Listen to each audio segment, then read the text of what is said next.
the deal. You got to get these farmer tans, Donnie. That's it. If you don't, you're not doing something right. That's how you know. That's how you know you work for a living, when you get the farmer stand. Sure, though. So, what are we going on today, folks? How y'all doing out in Facebook world? Thanks again for popping on, listening to us chit chat a little bit about the minimum amount of knowledge we know about being in business. As you guys know, I've been in business for about 10 years now. Jeff's going on business. What are we going on? Year number 2, 3, 4? Where are we at? Year number 3. Donnie, how long you been self-employed? 1 year. 1 year. 1 year. 1 year. It's tough, right? Yeah. So we're probably gonna still be here though. That's right. So we're gonna talk a little bit about competition and how we deal with competition in our environments, in our industry specifically, and how other people in specific industries have overcame competition in there. So we're going to be dropping some really good knowledge bombs on competition, understanding your competition, understanding your market, so that you can directly reflect on what your competition's doing, what they're not doing, and how you become and find your niche to help you stand out from your competition, which makes you grow and become a better person and a better company as a whole. So we're just going to dive right on in, if you guys don't mind, gents. We're dealing with competition. And I'll tell you what, when I first started out with my first business, before I ever bought into it, before I ever even decided to make the commitment to being a small business owner, the first thing I did was did some market research. I wanted to contact as many of my potential prospects as I could to see if I could even sell the services or product that I wanted. And what I'm saying is, I started a drug and alcohol compliance company. So I needed to see, and it was going to be mobile, right? So that was my niche. I was going to be mobile. I was going to go on site. I was going to come to you. I was going to come to the employer. I was going to save you time, save you money. But I needed to know if somebody was going to bite off on that, right? I needed to know if somebody was actually going to pay for that type of service. Yeah. So what I did was I would contact all of these different companies and see if they would like to entertain that thought. And once I had about 10 people lined up and companies lined up that said, you know what, Mike, that's a great idea. That's a great format. That's a good business model. We'll entertain it. And once I had enough people and enough steam behind me, I made the commitment to purchasing the franchise, because I knew now that it was going to work. I knew that I had a unique product, a unique service, and I understood my target audience and understood my target market. And so what made me stand out the most was the 24/7 mobile aspect of it. There wasn't anybody out there doing it. Yeah. And oftentimes, if you've worked for an employer, or if you've worked for in the military or for another company, oftentimes if you had a pre-employment drug test, you would have to have gone to a Concentra, an urgent care, you would have a LabCorp, a Quest, something to that effect. You would have to go there and probably wait a few hours and this, that, and the other. And it just, the process took forever. And so when we came up with the idea of USA mobile drug testing, it really hit well with those companies that operated 24/7, round the clock operation, right? Because those were the ones that I knew that needed me the most, because nobody was open at 2:00 in the morning, right? So I knew that there was an advantage for me to get out there and talk with those people and offer that service. So the biggest thing is, if you have a competitor, what are they doing that's working, and what are they not doing, and how can I capitalize on what they're not doing, right? So Donnie, you said you've been doing this for about 1 year. Tell us a little bit about your company, and tell us a little about what your competition's doing. Oh, wow. Okay. So I'm a wealth advisor. I advise people on how to allocate their resources to achieve their goals, which if you walk into any room, any chamber of commerce event or whatever, there's going to be 5 of us. So I get the competition. Yeah. And so in some ways, there's not a whole lot of new bells and whistles. Like you were able to find, Doc, that niche of being a mobile guy that could come right to the client and they didn't and get rid of those wait times and all of that. For my industry, there's not a whole lot of that. And so the refinements needed to kind of create that niche for ourselves, it gets pretty particular. For example, some advisors, they focus on the 30-year-old guy who's just getting started in life and wants to start saving college for their kids. There's other advisors that, won't talk to you unless you have $5 million. And so there's stratifications in there. And that's where, for me, in understanding where I fit, who my real competitors are, hey, that guy's not a competitor. I mean, he's not talking to anybody unless they have $5 million. He's probably not talking to my circles and the kind of people that I'm trying to help. Yeah. Focus on retirement and retirement. So for me, there's within that market research kind of idea, there's a lot of stratification to play with, but ultimately, I'm kind of selling myself. Like I view myself as the product. And so more than finding a particular niche in the market is, for me, what's really important is defining my core values, how I want to present myself to people. So there may be another guy who does the exact same thing as me sitting right next to me. But does he have the same values as me? Does he approach the relationships the fiduciary like me? So I look to some of those things to kind of set myself apart from the competition. There's a ton of competition out there. I don't know that I say I embrace the competition, but I'm not out there necessarily looking for fisticuffs either, because I think I provide a very specific role, and that role is not right for everyone. And so I actually want to know the guy who's going to work with the 30-year-old. I want to know the guy who's going to work with the $5 million client, because if I get someone talking to me that they can better serve, then I want to be the guy that's kind of mature enough to say, I'm not the right guy to provide the service you need, but I know these guys and they're very well. So it sounds to me like you already understand what your role was going to be when you decided to go down this path into wealth management. You looked at the big picture of wealth management, and then you drew down to a specific thing that you thought you could capitalize on, right? Yeah. So even though it's a very saturated industry, there's different niches in the financial wealth management industry.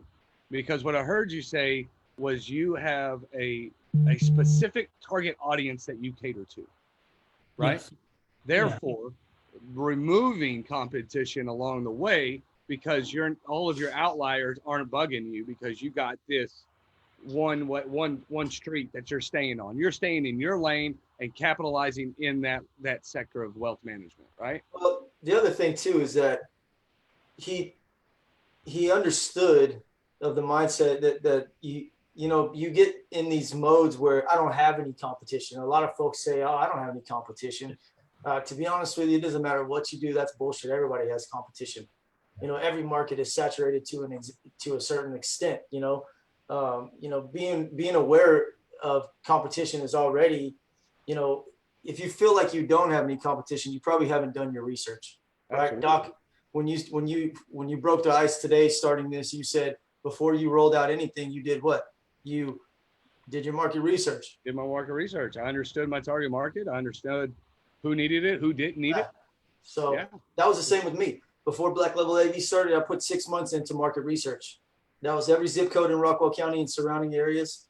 That was all the competition from here to Highland Park. I wanted to know who was out there, what they were doing, what I could take away from what they were doing and make it better. So you've already kind of won on two aspects, being young in the AV or young in the business ownership. You and I are compared to Doc. I mean, you're already kind of walking the path you should be, right? But knowing that there's competition there. Yeah. Well, and so even though I'm 1 year into business, this is my second career. So I'm a Yeah. I'm a 22-year Army retiree, 26 years total, including county, academy time. And so I've had a long time to think about this career and understand what I want and the kind of person I want to be, the kind of people that I think I can best help. Yeah, there's a lot of downtime in the Army. You get to think a lot. Yeah, I watched the movie Jarhead one time, so you're almost there, right? Yeah. Look, we did our market research, and for those that are following along, most of you guys are already in business that are involved in the RVBA or are a member of it. But there are also, employees that are involved in the RVBA as well. But I think the key factor here is once we've done our market research, and then we've understood that the competition is out there and what they're doing and what we're not, and then fixing that. The next step is finding what makes you different, right, Doc? You got it. And what makes you different? And so I own Doc's Roofing, right? We already know what makes me different on the drug testing, but how do you make a roofing company set out different when there's I don't know. I think I looked it up and there was 10,000 different roofing companies in a DFW Metroplex. Like, that's scary. When you decide to go into an industry that is so saturated, like real estate, wealth management, roofing, freaking car salesman, like it's a very daunting task to be able to jump into that game, right? And so I had to figure out how can Doc's Roofing be different than all the other roofing companies out there. And what I came up with was that I'll do the right thing when nobody's looking, that I'm 100% transparent. And a lot of other roofing companies do the same thing, but it's really what it boils down to is what Donnie says. It becomes, I'm not selling the person on a roof. I am showing the person who I am. My core values is what makes me different than my competition. The way I treat my client is what makes me different, because if I didn't treat them correct the first go round, the first time we met, then I cannot utilize the referral program, right? I can't say, hey, Mr. Homeowner, can you tell your friends about me? My clients with the respect that they deserve. I'm 100% transparent, and I line item everything out. A lot of roofing companies will give a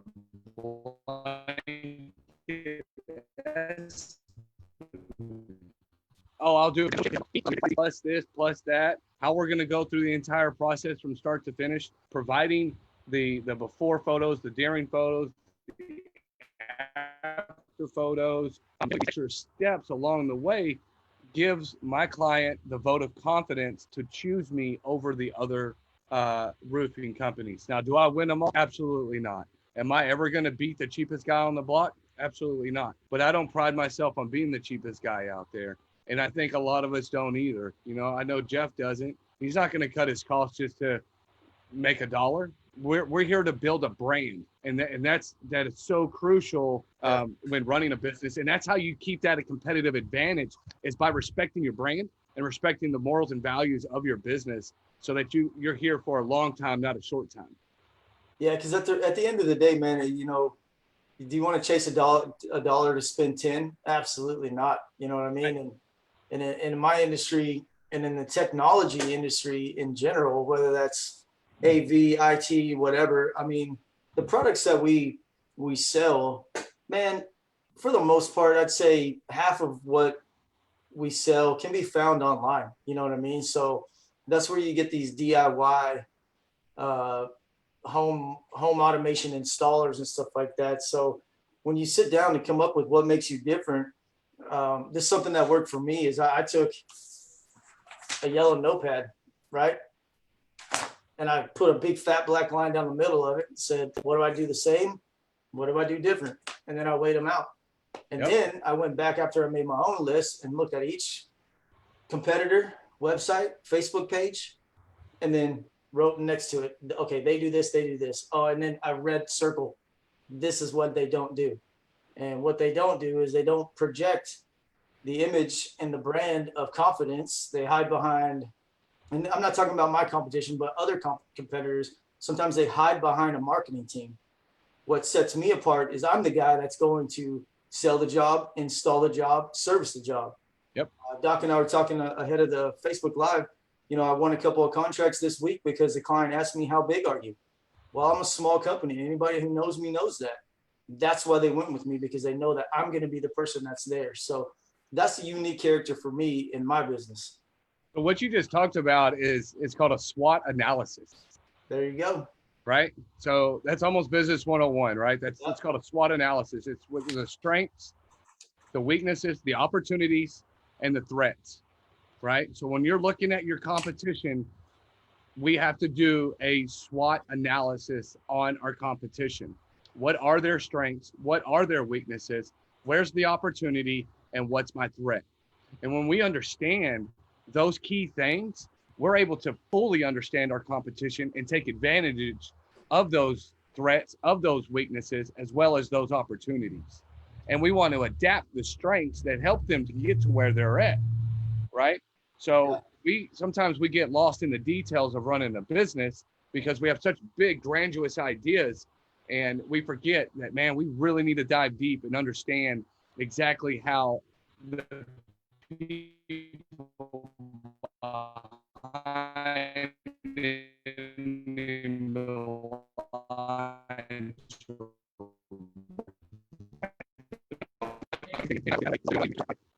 Hey, Doc, you got a little choppy. What about you, Johnny? Hey, Doc, you're breaking up just a little bit, brother. You're spitting some good knowledge, but you keep getting some latency over there. Oh no! Maybe if I move a little bit. Hey, I want to jump in. One of the things that, and honestly, I think it's one of the things I love kind of about being a part of the RVBA and just the veteran community of business owners is that for both of you, you both view, like I do, a part of your competitive differentiation is your personal accountability to the outcome of your project, right? You are, both of you in your models, you put yourselves forward. You are the face, not just at the beginning to make the sale, but at the end to close the sale and to make sure the client's happy. And before we went live, you made the comment that you may not be the cheapest, but you guarantee you're the one that's here 5 years from now.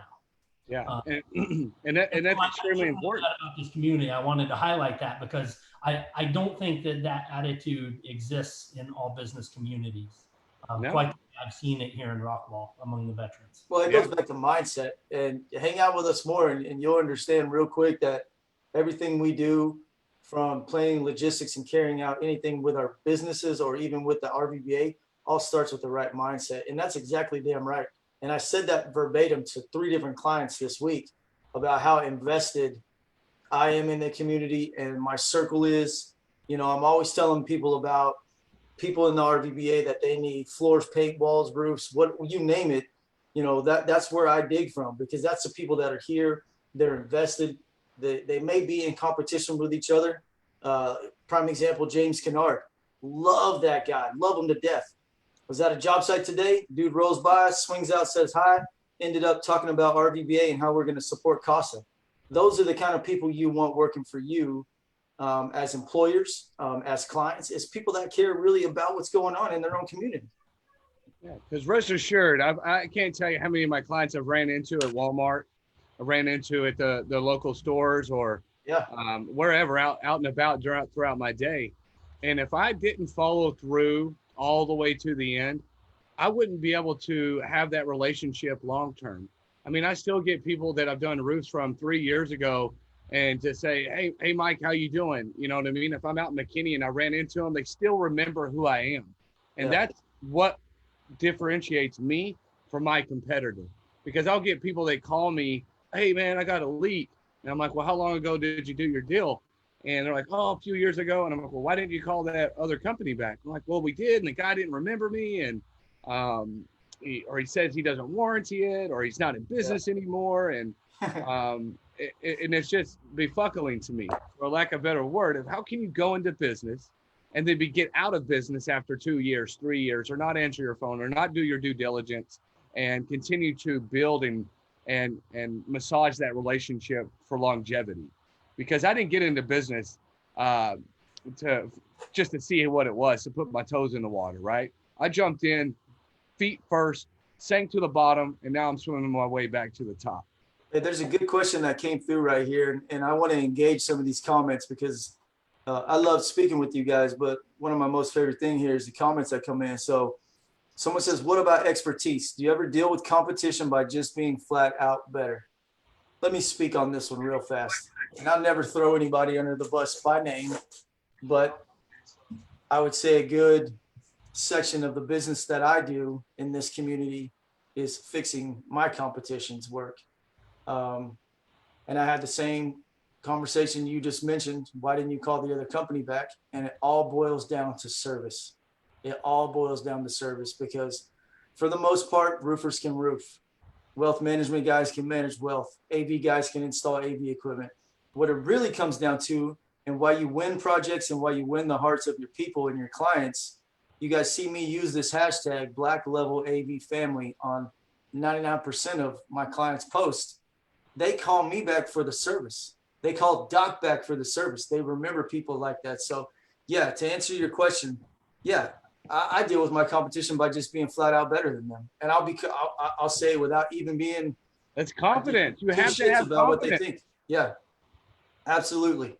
Absolutely. Great question, Aaron. Hey, we got the honorable Casey Ashmore going to join us. He's probably running late from litigation, but while he's while Casey's joining in on us here, you know, basically what we're saying up to this point right now is you've done your market research, you understand there's competition out there, you've identified what makes you better or what you did your SWOT analysis, right? And then, you know, keeping track of the competition and understanding that, you know, you can still keep tabs on competitors in your marketplace, but ignoring the noise. And we all know what the noise is. We're all dealing with noise on a daily basis with everything that's going on from life. We call it structured chaos is what we've been calling it lately, right? So, you know, understanding that what your competition is doing is very important to how you kind of strategize what the next step is. For instance, 3 months ago, I noticed I was getting into a rut with my business where everybody thought Black Level AV was just a TV guy. They did just, and Doc and I talked about this 100 times. They just thought I was a TV guy. So strategically, I stepped back and I was quiet. I was real quiet, but I was training. I was bringing up my education. And now we have the biggest change in our business since we started, which is motorized shades. And my phone has been ringing off the hook. I did one video that I thought through 110%, how I wanted to do it, when I wanted to produce it, and when I wanted to share it. That's taking what other people in your industry are doing and utilizing that to your advantage. Absolutely. There's no reason that we should be reinventing the wheel. Like, correct. 100%. I mean, there's not. I mean, what is the point of everybody failing before me if I can't utilize the mistakes that they've made? Or if they're doing something great, why not capitalize on that? So we're not here to reinvent the wheel. What we're here to do is capitalize on the successes of others so that we can emulate success, so that we continue to become successful, so that the people begin to emulate us and continue the pathway to success. So what's your thought on collaboration with competition? I love it. I do it all the time. So I had 5 meetings today, phone call meetings today. 2 of them were actually with arguably competitors. I don't necessarily view competition that way, but it very much was discussions about how they're doing things, how they're treating customers, what's working for them, what's not, what opportunities do we have to work together. And that was specifically in the wealth management world. But regularly, and one of the reasons I like the chamber is the circle of expertise I like to have around me to collaborate with, whether it's, you know, I don't know anything about Medicare, right? But I have clients who really need an expert on Medicare. And so collaborating with someone, you know, like a Carolado or a Lupe, to help me with those cases, that's in my line of work. Yeah. So, you know, when I ask you guys that question, the point of it was that it kind of hits on what Doc was saying too, is that, you know, industries in general copy one another. Look at, for instance, the software industry. You know what I mean? Coke, Pepsi, Dr. Pepper, they all come up with these funky little cliches. Not one of them came up with that idea and said, I'm the first one to ever make this idea, right? Shoe companies, clothing companies, I mean, they all kind of steal each other's ideas. And we're not by no means saying, hey, go out and look at your competition and steal what they're doing. But what we're saying here is that look at the competition and learn from them. Not all competition is good competition. I'll tell you that right stinking now, right? Some competition, and especially in my industry, makes good, solid AV professionals like myself make our whole industry look stupid, right? So not all competition is good competition. And by understanding who that competition is, you can use that to your advantage. You can set yourself apart and be different than that. So it's okay to play the idea game with your competition, be professional, build relationships with your competition, but, you know, never give away your trade secrets. You know, there's a fine line there. When I think building a relationship with my competition, and I'm talking to companies that I'm trying to be like, right? For an example, I've gone to roofing conferences, met with other more successful roofing companies, gotten their contacts, came back to Texas, had lunch with them, told them where I'm failing at, and they shared that with me. Oftentimes, when you present yourself to your competition as somebody that you just want to learn from and not steal from, the amount of knowledge is invaluable that you're going to be able to receive, right? Because a lot of people want to see success in the industry, just like in your AV industry, right? They want to see you guys looked at as professional and understand what the hell you're talking about. The same thing goes in wealth management. The same thing goes in being a lawyer, right? I'm sure we have our own mentors that have to be our competitors because I'll never be able to learn what they've learned. So I think it's huge to be able to build relationships within your industry. Well, you're spot on there, man, because at the end of the day, anybody who cares about their industry wants the industry to succeed, right? Yeah. I mean, that's the bottom line. Look at all these trade shows we go to. Absolutely. Look at a trade show. What's a trade show? That is a meeting of competition. That's the bottom line. Builder Expo, AV Expos, wealth management. You know, Casey's on his own program over there, whatever he's doing. He's got penguins in the background or whatever he's doing.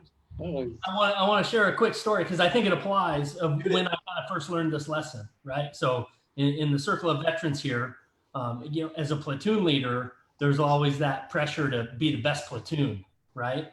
And so or whether you're a squad leader or team leader, right? There's all that pressure. And so the idea is that there's some healthy competition there. But I remember the time it was after some kind of day, we called it the Pig Bowl, right? The military police having this big competition day. And frankly, the platoon did awesome. But along the way, we kind of stepped on the other platoons a little bit, right? And so at the end of the day, even though we brought home the trophy and I was super proud of the team, then the commander pulls me in and he's like, yeah, you got a heck of a platoon, don't you? And I'm like, yeah, yes, sir. Did you see us today? He's like, yeah, but it's my job to have the best company. Yeah. By you kind of your team overshadowing everyone else and not helping everyone else rise with you, you actually made my company worse by working so hard to have such a good singular platoon. Now, granted, that's a little bit different structure than we are with our competitors here, you know, in the Rockwall market, but it goes for the industry, like you're saying. I want the wealth management industry to rise because it just takes one, you know, seedy kind of guy who does someone wrong to tarnish the reputation of my field, right? Absolutely. And, that's a good story, man. I mean, because at the end of the day, I think we can all take something away from that because, you know, this whole Facebook Live that we've been doing, the foundation of it is leadership. Would you agree, Doc? Leadership? Leadership and commitment. Yeah, leadership and commitment. And consistency would be the three pillars. But leadership definitely is number one because without it, we fail. But what I'm taking away from what Donnie is saying is that as leaders, we should be making other leaders. And that's what your CEO was telling you, and that's what you took away from it, and that's what you just shared with us. So the people that are watching us here, I hope you caught that. I hope you understood what Donnie was saying there, because we want to be the best we possibly can be, but it's always good to help others. I mean, that's just the human nature should be in that mode, right? So while we're helping, we also want to try to stay ahead of our competition, right? We don't want to be soft. There's not a soft dude on this. I mean, we're not soft guys. That's just the bottom line. I could say it a whole different way, but I'm going to keep it PG-13. But, you know, staying ahead of your competition is, most importantly to me, knowing your customers, right? Knowing who you're selling to, knowing who you're marketing to. I mean, you got to find out what really matters to them. What do you say, Doc? Absolutely. And if you don't understand, so in essence, we're all problem solvers, right? Yeah. Business owners, we're problem solvers. We went into business because we felt that we could help other people out and give them a solution. Your roof leaks, call a roof leak. You want better sound, call an AV guy. You want to know what to do with your money, call the doggone wealth management services, right? You get a DWI, let's call Casey. You know what I mean? So we're problem solvers. So if we understand that we are in this business to create solutions to our clients, so we need to be effectively creating the best solution for them at a very cost-effective price, right? And so absolutely correct. That's what we're boiling down to is, as a leader, leaders are posed with problems. So therefore, it's our job to provide those solutions and prevent those same problems from reoccurring. Right. Well, of course, but really what helps you stay ahead of your, you know, there's a handful of things that help you kind of rise above what they, you know, that's kind of how they say it. But, you know, I think first and foremost, to hit home on the point is, if you know your customers, which goes all the way back to the first thing we talked about at the beginning of this, which is doing your market analysis, doing your SWOT, talking to the people around. Look, guys, if I didn't know my customers, I would just only hang TVs for a living, and I'll be damned if that's why I started this company. Right. I started this company to completely take over Rockwall County as the best AV integrator, and that was from day one at the top of the page before I wrote my business plan. So you have to understand who your customers are. Casey's customers, they range in a wide variety. Casey, tell us a little bit about knowing your clients. You deal with a ton of different clients. Thanks for having me again. I'm sorry I'm late. I had another obligation that just ran over.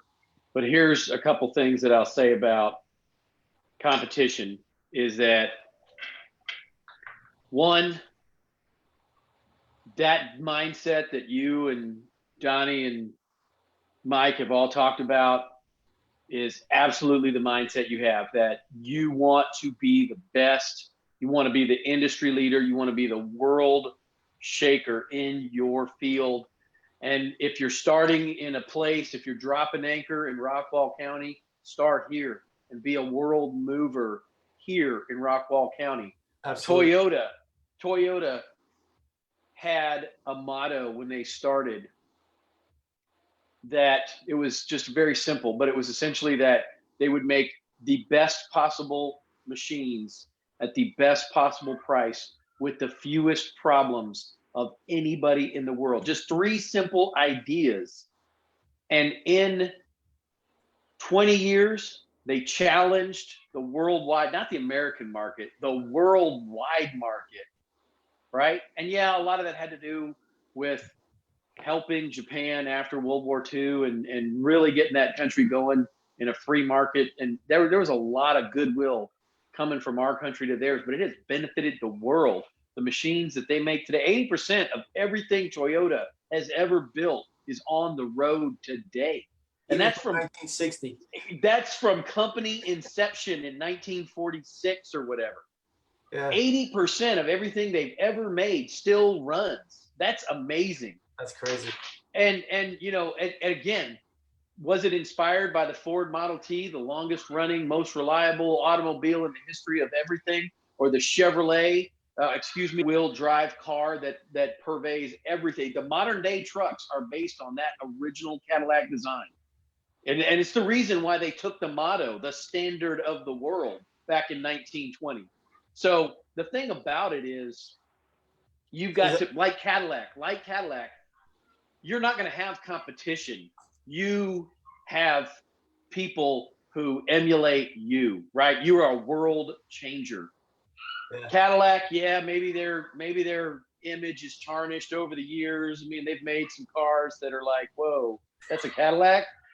We've seen them, okay, right? You know, we're not going to get into all of those, but they still are world changers in innovation, comfort, speed, what have you. Ford, same thing. Toyota, same thing. They dominate their marketplaces, and that's the mindset I think you all bring to where you're at. And then, of course, the other thing, you know, and this kind of is a segue into last week, but you know, selfless service, right? It is not just the exchange of sweat for dollars, but it's the exactly what Doc said a minute ago. You're bringing so much value to your customer that even at 100 times the cost, it's still a bargain because you're solving their problem, whatever that is. If it's a roofing problem, a fence problem, you know, I've done business with Doc on multiple occasions for fences, for roofs, for this. And there's a reason why I go back to him. And it's not because I get the, you know, military bro hookup, which I don't. Double charge him, actually, folks. Just want to let y'all know he gets double charged. It's because he wears three suits. It's because he works 3 times harder than the next guy, yeah. Right? Than anyone. I actually brought a roofer out to a very reputable company, 5-star rating, BBB certified, yada yada yada. Came out here, looked at my roof where it's flooding on this crazy little, you know, weird fake window I got up in the attic that doesn't open. I don't even know why it's there, frankly. But you know what they said is, you know, that's really only going to happen on your heavy rainfall. So just don't worry about it. You know, there was no solution offered, and I got water coming down into the second floor, the first floor, through a ceiling fan leaking into the laundry room. And this other roofing company's solution was, well, it doesn't rain that much here, so don't worry about it. You know, Doc came out here, and within 48 hours, I had a solution, and it hasn't leaked since. And that's the thing. Even if it were 10 times the cost, it's still a better value than what I paid for from the other guy. You know, and the other thing, it's not 10 times the cost.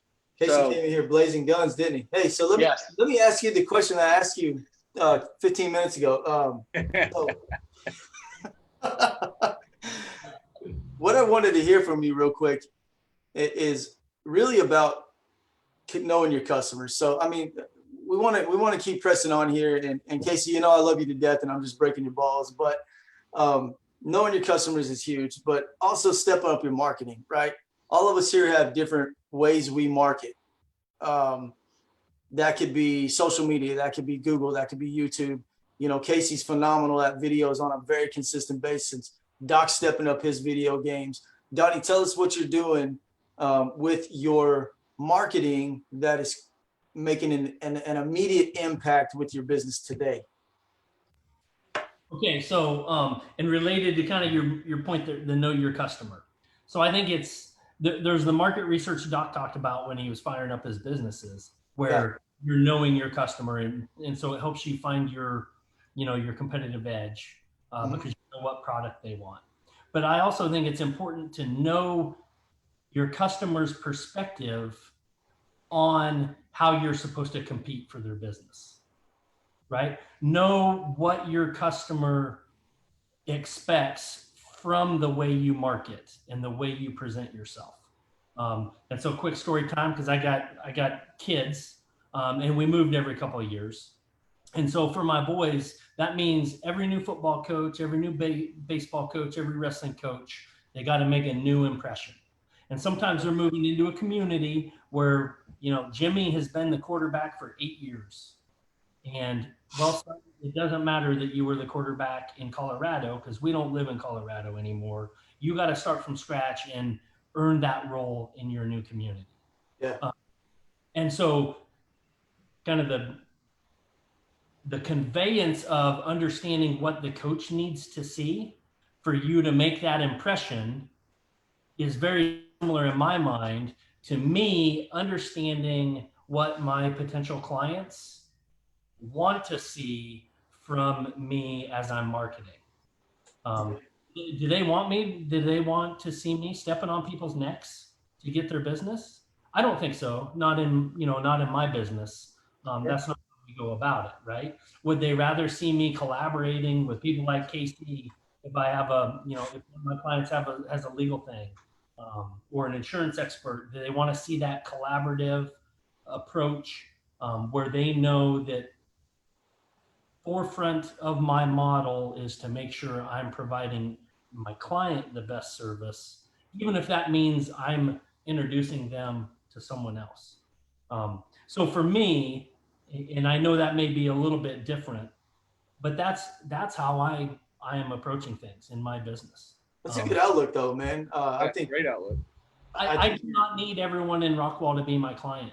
Frankly, yeah, you do. You need to think big, Donnie. You got to think big. Yeah, you do. You want everybody in Rockwall to be your client. I can't properly service them all. Well, right? You know what? I really can't properly service them. Let me. I'm gonna step up and hit something on this marketing. I love marketing. I love thinking outside the box with marketing. I'm a very unique individual. That's why I'm on top of a roof when I make my videos, because it's real. I took a chance and went on Good Morning Texas, right? Because I needed to get out there. What we do with realtors, we build them little bags of little care baskets of wine bottles and whatever, you know what I mean? And I bring it to them. You know why? Because I need them to remember who I am. And if you have a marketing style that makes people remember you long term, you will be successful even longer. Yeah. Right? So I must think always consistently outside the box. What do my clients want? Just like Donnie stated, and then provide that in marketing material. Well, I like how you're going with that there, Doc, because the word client really all encompasses more than just someone who pays you for something or a service rendered, correct? You got it. You got your vendors, your referral. Yes, yeah, man. Absolutely. Like your vendors are clients. Your referral sources are clients. I mean, hell, your friends can be clients. You have to understand. Doc hit it on the head right there. Do a test. If you own a business, do a test. Go dark on social media, any communication, any network events for 30 days. Guarantee you, because I did this to test this theory. No matter how good you are, how nice you are, how pretty or handsome or whatever, people will forget about you like that. You have to stay in the public eye. You got to tell people who you are. You got to tell them what you sell. You got to tell them why they should buy from you instead of somebody else. So, stepping up your marketing game doesn't mean handing over your billfold and spending a boatload of money. Think outside the box. Doc said it. Think outside the box. You have to stay relevant in today's society or you will be left in the dust. Simple as that. Gone. Let me say something about that, okay? Because that's exactly why I have, I think, 600 YouTube videos now, okay? The thing is, and this was way before I ever heard of Gary Vaynerchuk, but there is so much noise in the world today, especially now, COVID, everybody's sitting at home streaming Netflix. Oh, stop talking about COVID, man. Yeah, well, okay, the COVID riots, whatever there is so much noise in the world, but the thing about social media is it can be a great equalizer. When I got out of law school a long time ago, right, almost 20 years ago now, the only way to get your name out there was to have $1 million ad campaign, right? You're like the Texas Hammer, right? He's on every 30 minutes during daytime TV, right? Oh, I'm going to get you the money, right? $1 million a month advertising budget, or you would never be heard of. Yeah. Social media is a great equalizer because it's free. You can advertise as much as you want all day long. All it takes is time and creativity. And here's the other thing.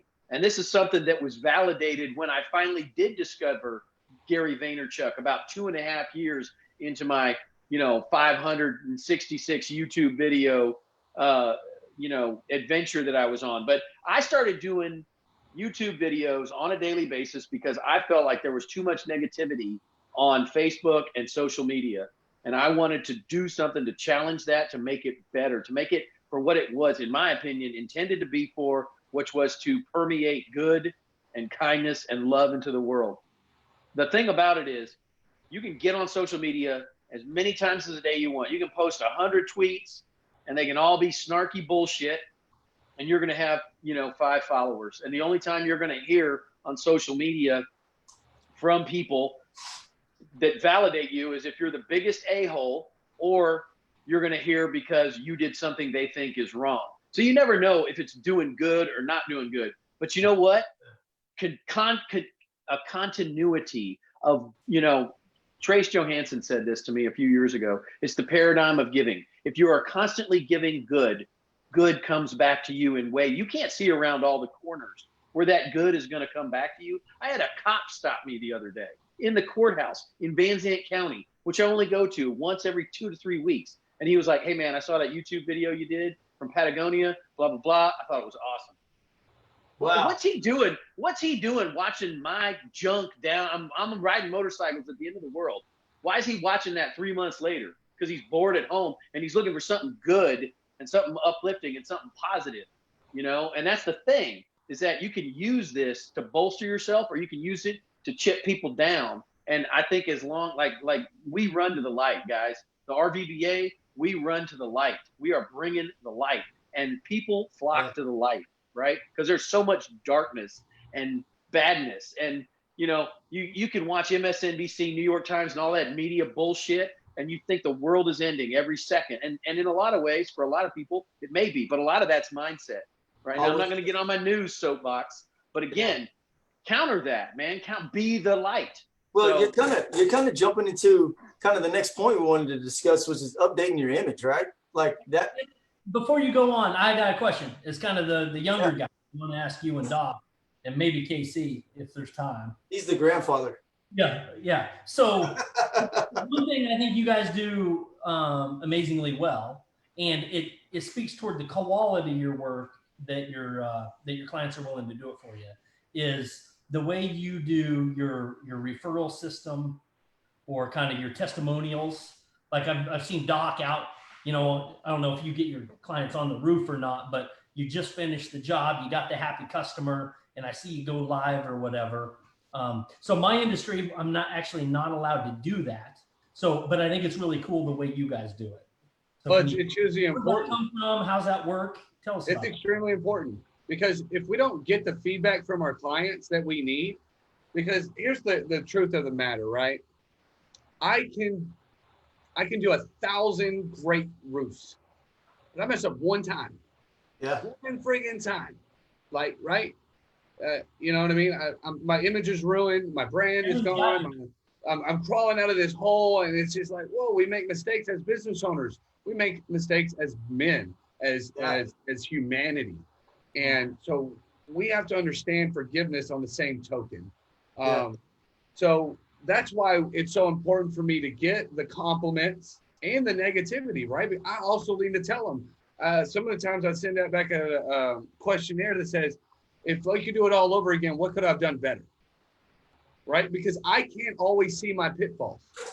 I can't always see the mistakes that I make until after the fact. And if I can get some of that critical feedback, I can implement that into my image. I can implement that. And so if I do, like you stated, how do you update your image and stay consistent with the change? And that's by the feedback that we get from previous clients, If somebody, look, the bottom line to it is, if everything is always going great, are you really learning anything? You know what I mean? Like, that's why we all stand in the rooms with people that are more successful than us. And that's why we're always asking and questioning this and wondering about that, because if everything is just always so great, guarantee something's missing. Guarantee it. And that comes from 15 plus years of project management. As a project manager, if that project's going smooth and there's no hiccups, you got to raise the bullshit flag, because something's going to hit you at the end of that project. Guaranteed. Corner being cut. It's something. I'm telling you, man. I promise you, you're 100% correct. 100%. Donnie, I will tell you, this is something I heard from an industry leader and of a industry leader that I was a customer of also. And he said something to the effect of, you as the business owner would want to know what's wrong with your business. Don't you think Robert Kraft would want to know what's wrong with, if there was something wrong with the New England Patriots, or the owner of American Airlines would want to know if something's wrong with some facet of American Airlines? And Absolutely, you know, that just resonated with me about, yes, you want the positive, you want to get the good reviews, and but you also need to know, you need to own those. If there's a deficiency, if there's a failure of leadership, and really any problem at your company is a failure of leadership, and the buck stops here in my business. Love right? Love it. And you know, so like things happen to me, and it's not anybody else's fault. They happen because of me. So if somebody trips on the 10 and fumbles right before the end zone, I'm Tom Landry. That falls on me. I'm Tom Landry. That falls on me. So I want to know when and you know what? Yeah, you got to have a thick skin, but all of us were in the military, so we can take an ass chewing, because in my opinion, you know, I don't know what Marine Corps boot camp is like, but I'm just going to say high school football coach don't have shit on Coast Guard boot camp DIs. So, you know, you want to talk about an ass chewing of biblical proportions. I've been chewed out by a federal judge, and it wasn't nothing compared to a Master Chief Subsistence Specialist at boot camp. Okay. Not even close. Okay. So, okay. Anyway, what I'm saying though, you got to have a much. thick hide. You got to have a thick hide. And I know, you know, you guys at Marine Corps boot camp, you walk around and eat cupcakes, and it's all great. Hold up. Right? What's in that coffee cup you're drinking over there? Oh shit. Coffee. No, but what I'm getting at is you gotta be able to take the bad news. You gotta have a thick skin. Absolutely. Right? And you need to know it. You need to don't deflect. Don't blame it on others. You got to own it. And I think that's another way, Donnie, you know, like, how do you connect and know what your customers want? You got to know what they don't want. You got to know what you didn't do right. Like Doc said, hey, this roof wasn't perfect. You missed you know, something here. This fence didn't go in the way I planned it. And, you know, I need you to make it right. You got to know what you didn't do right almost as much as what you did do right. Now, getting reviews, I don't know about y'all's industry. That is a challenge in my industry. That's a challenge with every industry. You know, I mean, you think about asking for reviews is important, but. And Donnie's industry is a challenge because he's got an ethical prohibition on that, right? He can't just be like, hey, man, would you not allowed. Leave me a 5-star review on Google. He can't do that, you know. $10,000. If they elect to do that, that's wonderful. But you know, the odds of that election are so hard, you know, and all you can do is hope they do it, you know. But it's a struggle. But you know, just as important as it is to know what you did right, you got to know what you did wrong. You know, reviews are important, and I think we all garner them from our clients. We look for them, but the best review is when the friend tells the client, or the client tells their friend. The introduction. Right. I'll give you an example. Just finished a job in Breezy Hill, and I'm not shitting you guys. There's 3 houses, and they're just like this. One person told this one told this one, and now they're all 3 of my clients. You know why? Because I'm trusted, I'm reputable, and I do the best job in the town when it comes to AV. Same with Doc, Casey, and Donnie. So you take care of your existing clients just as much as you take care of a new client. They're going to refer you new people on a consistent basis. And Doc and I talk about this pretty frequently. You know, some people build businesses that get mailbox money, right? Reoccurring revenue. Well, reoccurring revenue is also referrals from clients. That's why Doc's, you know, taking wine bottles and fancy little food gift bags and shit to the real estate agents or whatever. But hey, they love them, and it's building business for him, and it's building his brand. So you got to think outside the box. You got to take care of your clients, and you got to make sure that you're asking them, at least ask them, do you mind leaving me a review? Once you've asked, the action is in their hands. And, you know, there's some clients that would finish a job and then I'll get a review 2 months later. Hey, that's just as good to me as if they did it the night I left their house. I don't care. Yeah, I'm probably needing that review because because what if that review goes up on your Facebook or your social media, whatever, right at the right time when that one client's looking for you and they saw that one review. So don't get too held up on, I need a review right now. Just make sure you're doing your due diligence and asking for it every time. That's the biggest thing. And I'll tell you right now how I've been successful with reviews. is I ask for them right away. Yeah. I'll actually ask them for their phone, text them my review deal, and I'll click on it for them. And I'll be like, look how easy it is.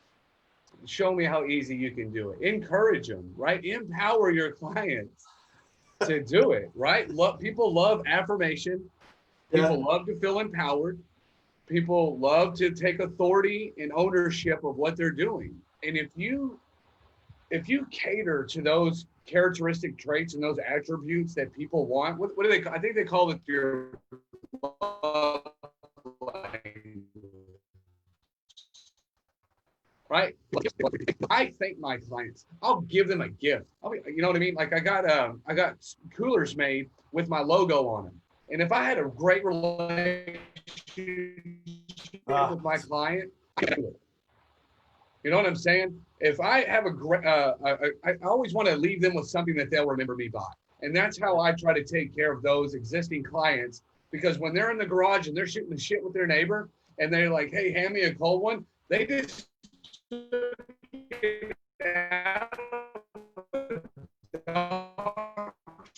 cooling is created through good ethical behavior and doing the right thing when nobody's looking. So that's what it comes down to. I think Doc just hit the auto tune on that one. That was a little bit broken up, but we get it, right? We understand. And I think Doc and I have known each other for 20 some years, you know, and we've mentioned that before, but I think one thing I learned about you today and the takeaway for me is that what makes you unique is that you want to empower your clients to remember you long after the roof is done, long after the drug test is done. So I think that's something we can all take away from as business owners is step up our game so our clients remember us when we're done. My systems are done to a high standard, so I don't go back for a lot of service calls. So I stay on top of my clients with little text messages here and there. This is what I do. I'm in a neighborhood that I have 2 or 3 other clients. Oh, so-and-so lives here. Shoot them a quick good morning text. Hey, good morning. Just roll past the house. Just want to say, hope you and the family are doing well. Little things like that go a long stinking way. So, Donnie, we're going to wrap it up here, man. I appreciate you joining us today. On behalf of the RVBA, Doc and Casey, we appreciate everybody joining in today, all the comments and all the feedback we're getting.